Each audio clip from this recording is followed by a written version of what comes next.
أعوذ بالله من الشيطان الرجيم. بسم الله الرحمن الرحيم. قد خلت من قبلكم سنن فسيروا في الأرض فانظروا كيف كان عاقبة المكذبين. هذا بيان للناس وهدى وموعظة للمتقين.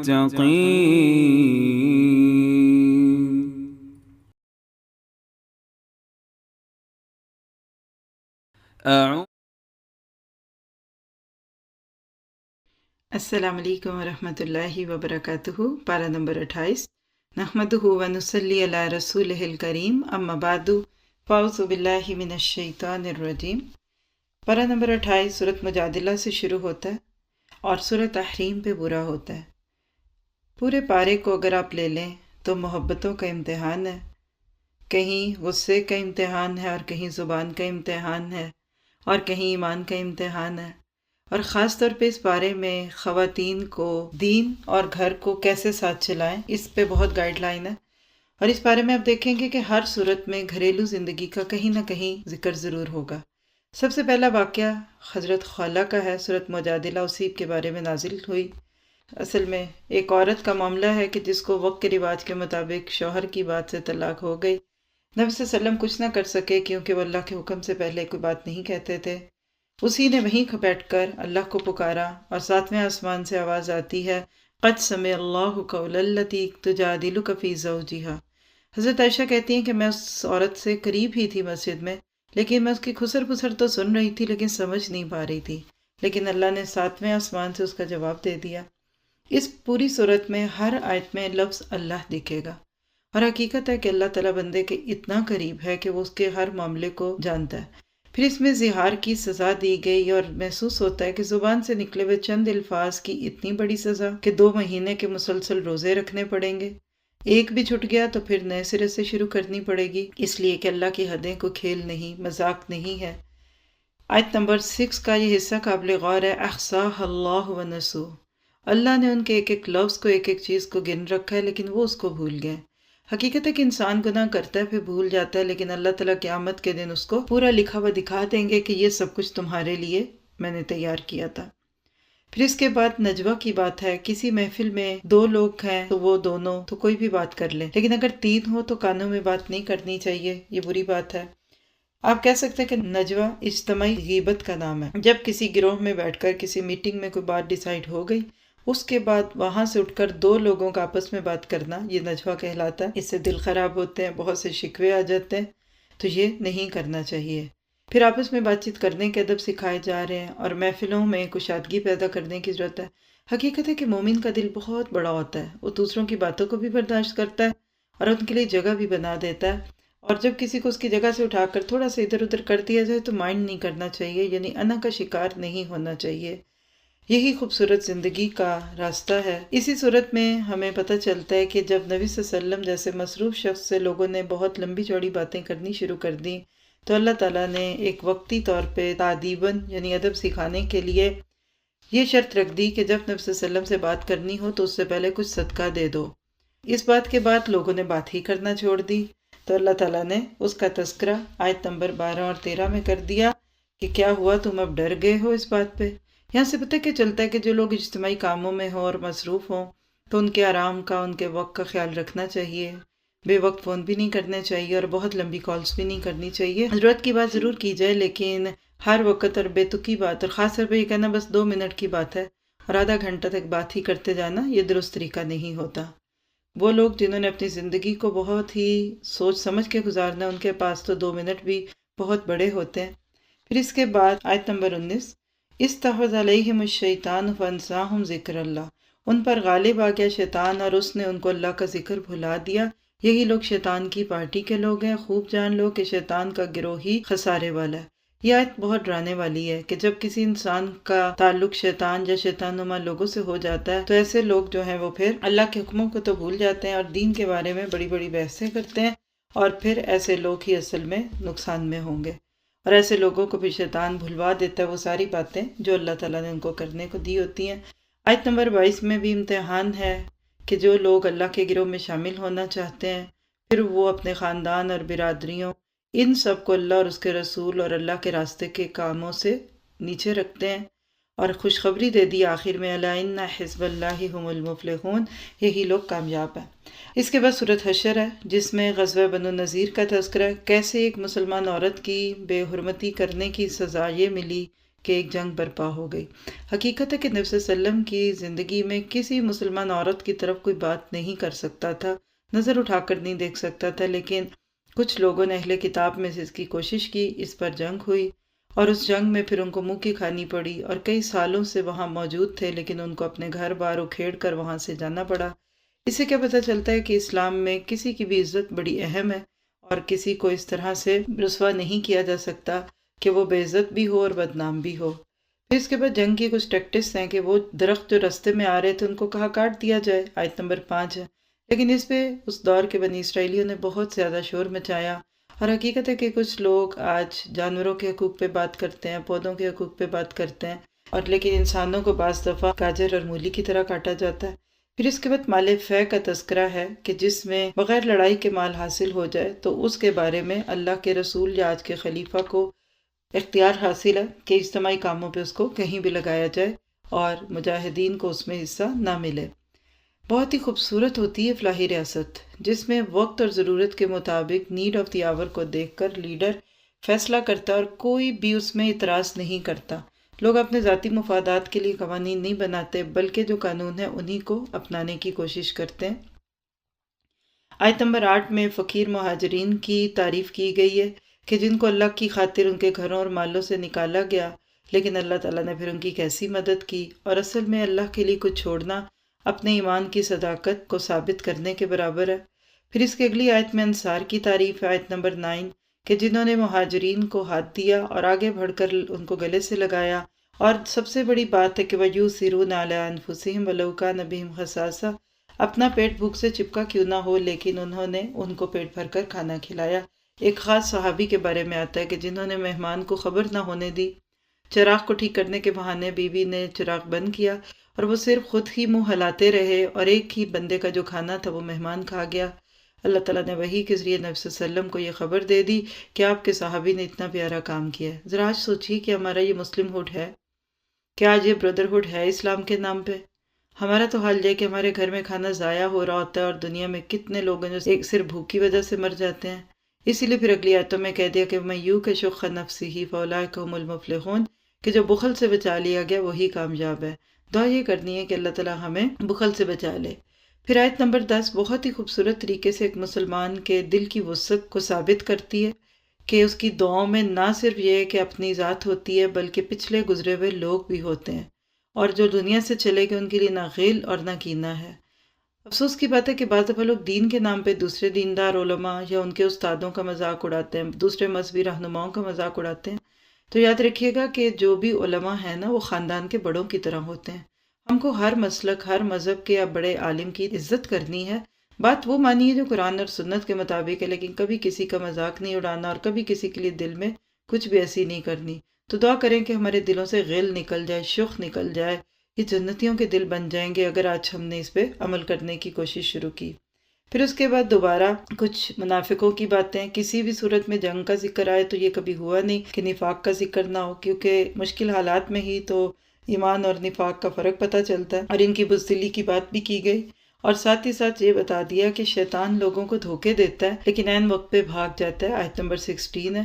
تو ایسے لوگ جو شیطان کی بات میں آ کر غلط کام کریں ان کا اور شیطان کا انجام برا ہے۔ پھر اس کے بعد آخری رکوع ہے آیت 18 سے جو بہت ہی اہم ہے کہ یا ایھا الذین آمنوا اتقوا اللہ ولتنظر نفس ما قدمت لغد۔ ایک ہی آیت میں 2 دفعہ اتقوا اللہ کی بات ہے، اگر آپ نے دیکھا اس کو۔ حقیقت ہے کہ یہ دنیا بہت بڑا آج ہے، اس کے بعد کل ہے، وہ کل جس کو اب ٹمارو کہہ کر صرف کل سے آج سے کل والا دن نہیں بلکہ آخرت کو سوچیں۔ عقل مند وہ ہے جو اپنی آج کو ایسے گزارے کہ اس کا کل خوبصورت ہو۔ دنیا میں بھی تو ہم کتنی قربانیاں دیتے ہیں نا روشن مستقبل کے لیے، بچوں کے سنہرے مستقبل. پھر قربانی نہ دیں تو کیا ہوگا، جاگنا بھی پڑتا ہے، محنت بھی کرتے ہیں، پیسہ بھی لگاتے ہیں، پھر کہیں جا کر بچوں کا مستقبل بنتا ہے. سوچئے کہ ہمارے بچوں کے مرنے کے بعد ان کا مستقبل کیا ہوگا، کیونکہ ہمیں اکثر یہ غم لاحق ہوتا ہے کہ ہم مر گئے تو ان کا کیا ہوگا. تو مرنا تو سب نہیں ہے. اللہ تعالیٰ سب کو ایمان کے ساتھ لمبی زندگی دے اور اپنے حصے کا کام کر کے دنیا سے جائیں. اس لیے اللہ تعالیٰ کہتے ہیں ان لوگوں جیسے نہ ہو جاؤ جو اللہ کو بھول گئے، بدلے میں اللہ نے ان کو اپنی جانیں ہی بھلا دی. اور حقیقت ہے کہ جو اللہ کا نہیں بنتا نا وہ اپنا بھی نہیں بنتا. جب ایک انسان دنیا کمانے کے لیے بھاگتا ہے تو اگر وہ نماز کے وقت پہ دکان بند نہیں کرتا نا تو بعض دفعہ سارے دن کی بھوک کے ساتھ کھانا واپس لے آتا ہے، کھانے کا وقت نہیں ملا. تو اسی کو کہتے ہیں نا تو میرا نہیں بنتا اپنا تو بن. تو حقیقت ہے کہ خود شناسی ہی اصل میں خدا شناسی ہے. جس کو اپنی قدر آ گئی اس کو اللہ تعالیٰ کی بھی قدر ضرور آئے گی.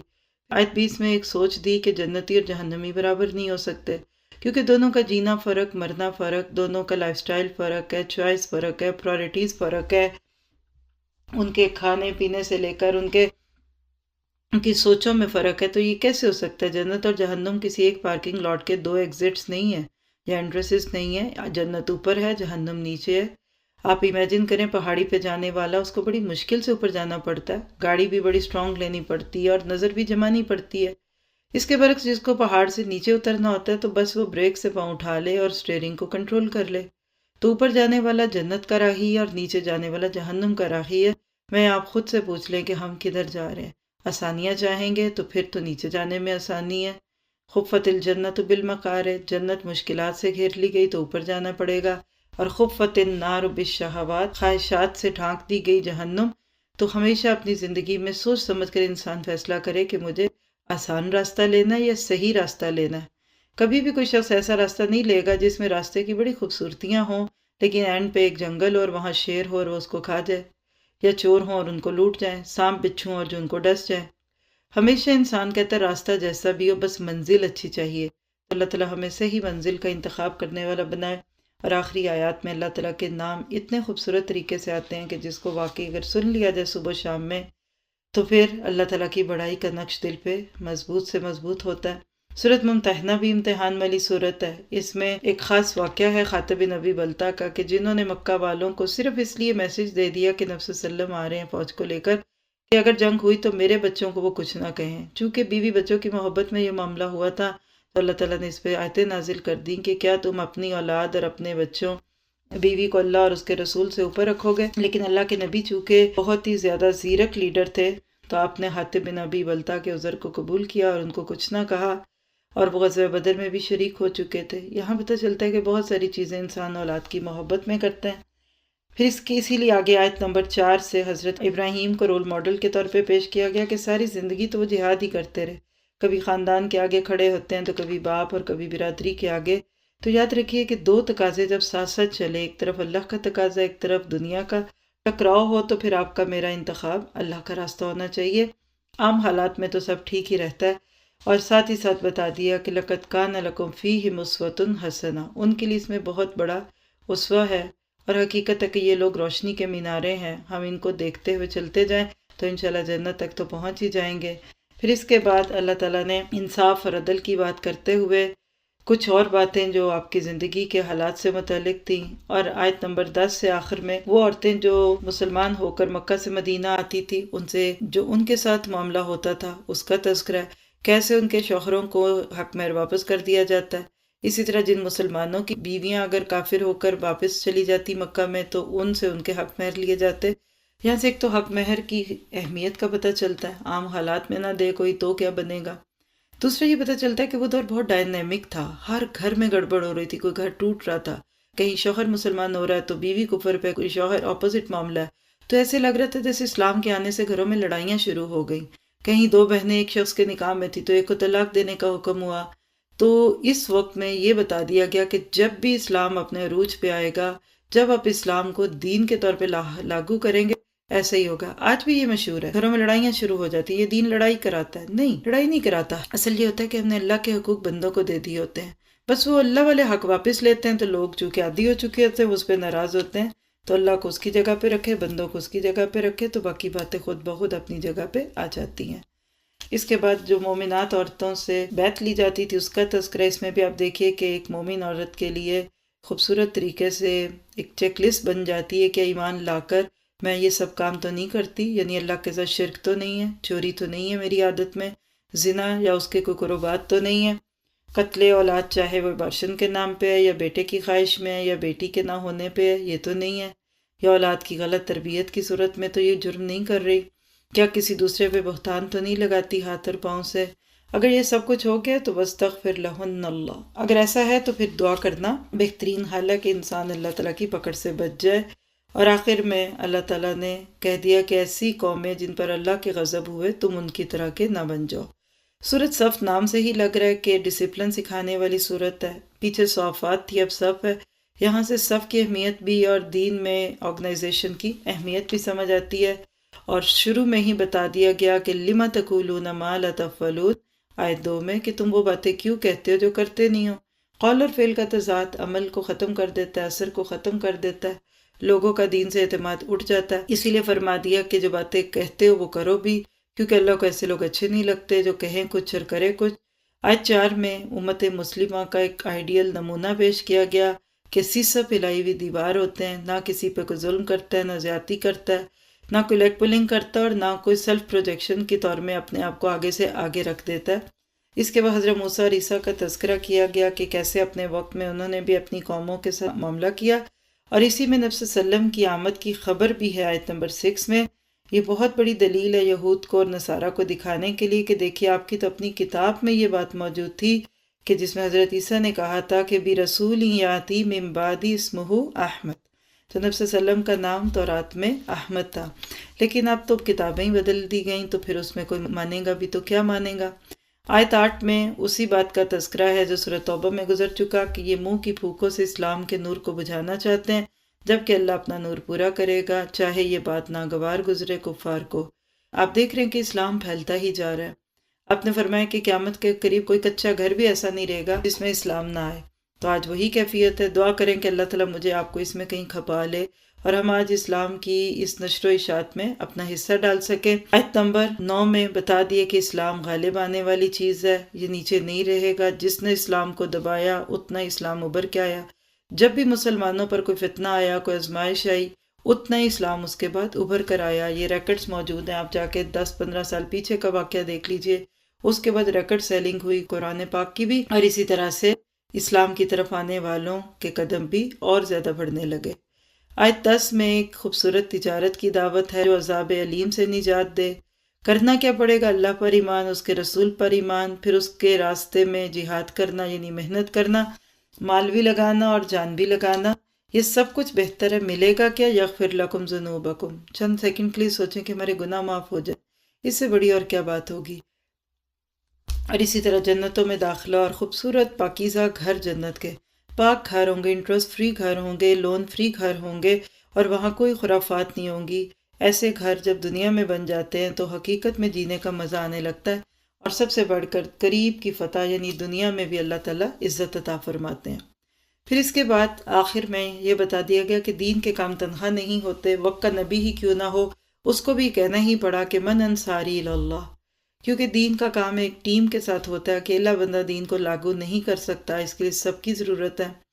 پھر سورۃ جمعہ جو حقیقت میں سورۃ جمعہ ہی ہے کہ جس میں نبی صلی اللہ علیہ وسلم کو امی کہہ کر ثابت کر دیا گیا کہ آپ نے کسی انسان سے نہیں سیکھا بلکہ آپ نے اللہ تعالیٰ سے گائیڈ لائن لی اور اللہ تعالیٰ ہی کی بتائی ہوئی وحی پہ آپ کی زندگی گزری۔ پھر اسی میں آیت نمبر 5 میں ایسے علم والوں کو ڈرایا گیا کہ جو کتابوں کا بوجھ تو اٹھا لیتے ہیں لیکن عمل نہیں کرتے، اور پھر موت سے بھاگنے کی بات کر کے بتا دیا کہ جتنا اللہ سے دور ہوتا ہے انسان اتنا اس کو موت کے لفظ سے خوف آتا ہے۔ ایسے لوگوں کو بتا دو جتنا بھی جی لو گے آخر تو تمہیں پلٹ کر میرے ہی پاس آنا ہے۔ موت سے ڈرنا نہیں چاہیے، موت کے بعد کی تیاری کرنی چاہیے۔ اور آخری رکوع میں بتا دیا گیا کہ انسان کا مال، اس کا رزق، اس کی نمازوں اور اللہ کے دین کی طرف آنے میں رکاوٹ نہ بنے۔ جمعے کے کچھ آداب ہے اس میں، جب خطبہ شروع ہو جاتا ہے اس وقت کوئی تجارت، کوئی کسی قسم کا لین دین یہ درست نہیں رہتا، اور ایسے وقت پہ اللہ کے نبی کی بہت سخت وعیدیں بھی ہیں، اور ایسے مال میں برکت بھی نہیں ہوتی۔ ہاں فَإِذَا قُضِيَتِ الصَّلَاةُ فَانتَشِرُوا فِي الْأَرْضِ، جب نماز پوری ہو جائے تو پھر تم زمین میں بکھرو، ادھر ادھر جاؤ اور اللہ کا فضل تلاش کرو۔ اور ایسے لوگوں کو کیا کہیے کہ جو لہو میں پڑے رہیں، تجارت میں پڑے رہیں اور نماز کے لیے آئیں ہی نہ۔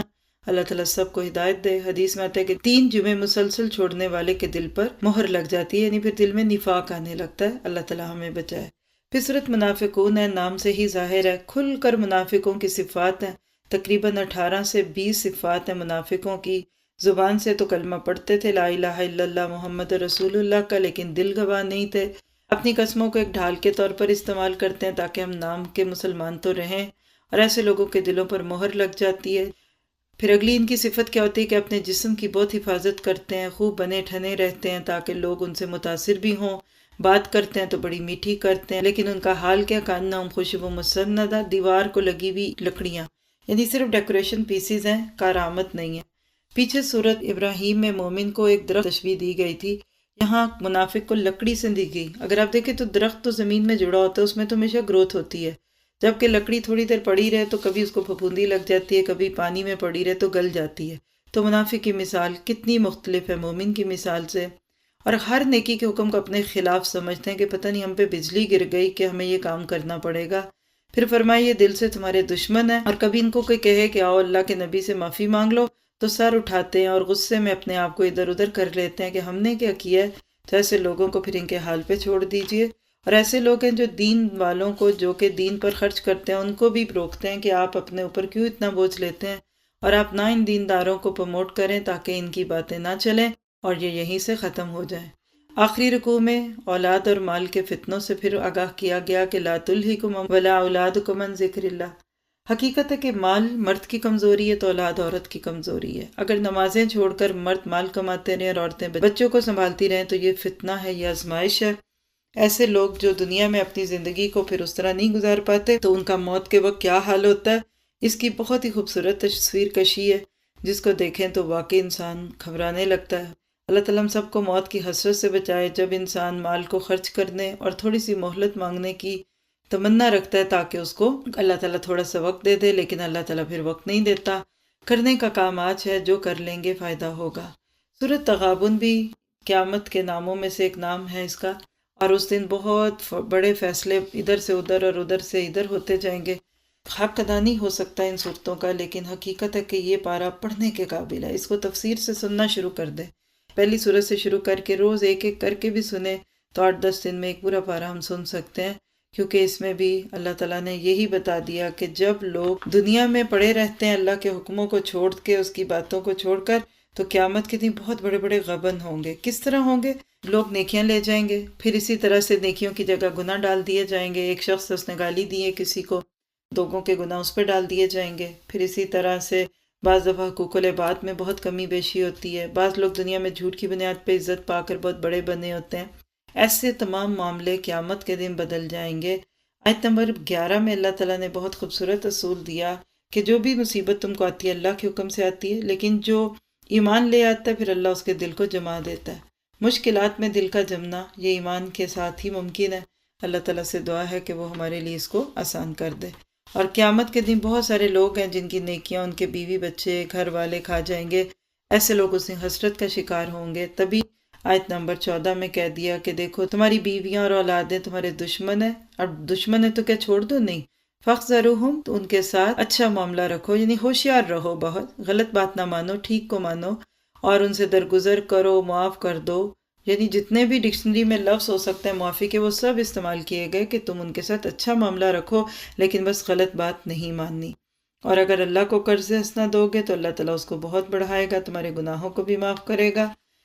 پھر سورۃ طلاق، جس کو نساء صغریٰ بھی کہتے ہیں، طلاق ہی سے ریلیونٹ کچھ چیزیں، یہاں بھی اب دیکھیے عورتوں کے مسائل ہیں، اور پتہ چلتا ہے کہ اسلام میں یہ سب چیزیں دین کا حصہ ہے، ہم صرف نماز روزے کی بات نہیں کرتے۔ سورۃ طلاق میں آپ کو بار بار تقوی کا حکم ملے گا، آیت 2 میں دیکھ لیجئے، یؤمن باللہ والیوم الآخر ہے، اس کے بعد ومن یتق اللہ یجعل لہ مخرجا، آگے پتہ چلا رزق ملتا ہے۔ یعنی اگر آپ صرف تقوی کے فوائد سورت سے ہی ڈھونڈ لیں تو مشکلات سے نجات ہے، پھر اللہ تعالیٰ غیب سے رزق دے دیتا ہے، پھر ایسے لوگوں کے لیے اللہ تعالیٰ ان کے معاملوں کو آسان بھی کر دیتا ہے۔ اور اسی طرح عورتوں کی عدت کی بات کی گئی، اور پھر آخر میں اس صورت ہی کے اندر بتا دیا گیا کہ جو لوگ اللہ کے راستے میں چلتے ہیں اللہ تعالیٰ ان کو راستے ضرور دکھاتا ہے۔ آیت نمبر 11 میں بتا دیا کہ یہ آیات جو ہیں یہ اندھیروں سے روشنی کی طرف بلانے والی ہیں، تو جو اس پر عمل کرے گا اس کی زندگی خوبصورت ہوگی۔ آخری صورت ہے سورۃ تحریم، جس کے اندر واقعی اللہ کے نبی کے بھی مقام کو ثابت کر دیا گیا کہ اپنی بیویوں کی خوشی کے لیے وہ بھی کسی حلال کو حرام نہیں کر سکتے۔ یاد رکھیے جس طرح اللہ کے حرام کو حلال نہیں کیا جا سکتا، اسی طرح حلال کو بھی حرام نہیں کیا جا سکتا۔ دوسرا، اس واقعے سے پتہ چلتا ہے کہ آپ اپنی بیویوں کا کتنا خیال رکھتے تھے۔ ہلکی سی بات سن کر کہ میں آپ سے اسمیل آ رہی ہے تو آپ نے قسم کھا لی کہ اچھا میری بیوی کو مجھ سے اسمیل آئے گی تو میں وہ چیز ہی نہیں کھاؤں گا۔ سوچئے وہ مرد جو اپنی پرسنل ہائیجین کا خیال نہیں رکھتے، ان کے لیے اس میں کتنی بڑی گائیڈ لائن ہے۔ یہ بھی پتہ چلتا ہے کہ نبی ہو یا کوئی عام انسان ہو، شوہر اور بیوی کے تعلق میں بہت ساری باریکیاں ہوتی ہیں، اس کو اللہ کے خوف کے ساتھ ہی نبھانا چاہیے۔ آج ہم تو اپنے نبی سے محبت کرتے ہیں نا، عزت کرتے ہیں، لیکن سوچئے ایز اے شوہر، ایز اے داماد، ایز اے سسر ان کو قبول کرنا، ان کے سارے تقاضوں کو پورا کرنا، یہ بہت بڑے حوصلوں کی بات ہوتی ہے۔ نبی صلی اللہ علیہ وسلم کی بیویاں بہت اچھی خواتین تھیں، اس کے باوجود بھی ان کے اندر اگر کوئی کمی بیشی دکھتی ہے تو یہاں سے سیکھیے کہ ہر انسان اپنے حساب سے جواب دہ ہے، اور یہاں ایک اچھی بیوی، یعنی اگر آپ نے ایک لڑکی ڈھونڈنی ہے رشتے کے لیے، کسی کے لیے بھی، تو اس کی خوبیاں بھی آیت 5 میں، سچی مسلمان، با ایمان، اطاعت گزار، توبہ گزار، عبادت گزار، روزے دار، چاہے شوہر دیدہ ہوں یا باکرہ۔ آج اگر یہ معیار لے کر جائیں تو کتنے لوگ نکلنے کو تیار ہیں، اور کتنے لڑکے ایسی خوبیاں والی لڑکی مانگتے ہیں۔ ہم تو آج عموماً دوسری ہی لسٹیں ساتھ لے کر جاتے ہیں، جو لڑکی اس میں فٹ ہو جائے اس کو ڈھونڈتے ہیں، چاہے وہ نہ ملے تو اس کے لیے کئی سال پیچھے لگ جائیں۔ پھر اس کے بعد گھریلو زندگی میں سکون کے لیے قوا انفسکم و اہلیکم نارا کی بات کی گئی۔ اللہ تعالیٰ سے دعا ہے کہ ہمیں اس پہ عمل کی توفیق دے۔ توبۃ النصوحہ کی بات کر کے بتایا کہ گناہوں کی وجہ سے تمہاری روح کی جو دھجیاں اڑ چکی ہیں اس کو توبہ کے مرہم سے سی لو۔ پھر اس کے بعد پلسرات کی روشنیوں کی بات ہے کہ وہاں نور بھاگے گا، نور آگے آگے ہوگا اور لوگ اپنے نور کی روشنی میں جائیں گے۔ پورے پارے میں حضرت مریم کے کردار سے کنواری لڑکیوں اور حضرت آسیہ کے کردار سے شادی شدہ عورتوں کے لیے مثال موجود ہے۔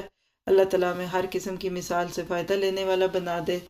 تو پورے پارے میں ہم نے سیکھا کہ بندوں سے شکوے نہیں کرنے، رجوع اللہ ہی کرنا ہے۔ اگر کسی معاملے میں کوئی تکرار کرے بھی تو تحمل سے اس کو ڈیل کرنا ہے، سرگوشیاں نہیں کرنی، محفلوں میں وسعت پیدا کرنی ہے، کسی کے لیے تکلیف کا سبب نہیں بننا، اور جو نبی دے دیں اس کو لے لینا ہے، جس سے روکیں اس سے رک جانا ہے، اپنی ذات پہ دوسروں کو ترجیح دینی ہے، لڑائی جھگڑے سے بچنا ہے، اللہ کو نہیں بھلانا ورنہ اللہ بھی ہمیں بھلا دیں گے ہماری جانیں، اور دشمنوں سے بھی انصاف کا معاملہ کرنا ہے، اپنے بچوں کے ساتھ بھی جھوٹ نہیں بولنا، اور کثرت سے اللہ کو یاد کرنا ہے، دوسروں کو معاف کرنے کا طریقہ اختیار کرنا ہے، قرآن سے مضبوط تعلق رکھنا ہے، وہ بات منہ سے نکالنی نہیں جس کے کرنے کا ارادہ نہ ہو، اور جو ہی اللہ کی کال آ جائے تو پھر اس وقت سب کام چھوڑ چھاڑ کے اپنے آپ کو اللہ کے آگے پیش کر دینا ہے، اپنے غم دکھ کی فریاد صرف اللہ کے سامنے کرنی ہے، اور اللہ تعالیٰ آپ کو مجھے اس کی توفیق عطا فرمائے کہ ہم اپنی قسموں کو بھی پورا کر سکیں۔ اتنی گائیڈ لائن ہے، اس ایک پارے میں کیسے لگتا ہے کہ جیسے دریا کو کوزے میں بند کرنے والی بات ہے۔ تو اس پارے کی آیات تدبر سورۃ منافقون کی آیت نمبر 9 سے 11 تک، کہ جس میں بتا دیا کہ مال اور اولاد تمہیں غافل نہ کر دیں اللہ کے ذکر سے، اور ساتھ ہی ساتھ موت کا وقت کہ جس وقت انسان خواہش کرے گا کہ تھوڑی سی زندگی بڑھ جائے، تو آج جو کرنا ہے وہ کر لے، اللہ تعالیٰ قبول کرے۔ سبحانک اللہم و بحمدک، اشہد ان لا الہ الا انت، استغفرک و اتوب الیک۔ السلام علیکم ورحمۃ اللہ وبرکاتہ۔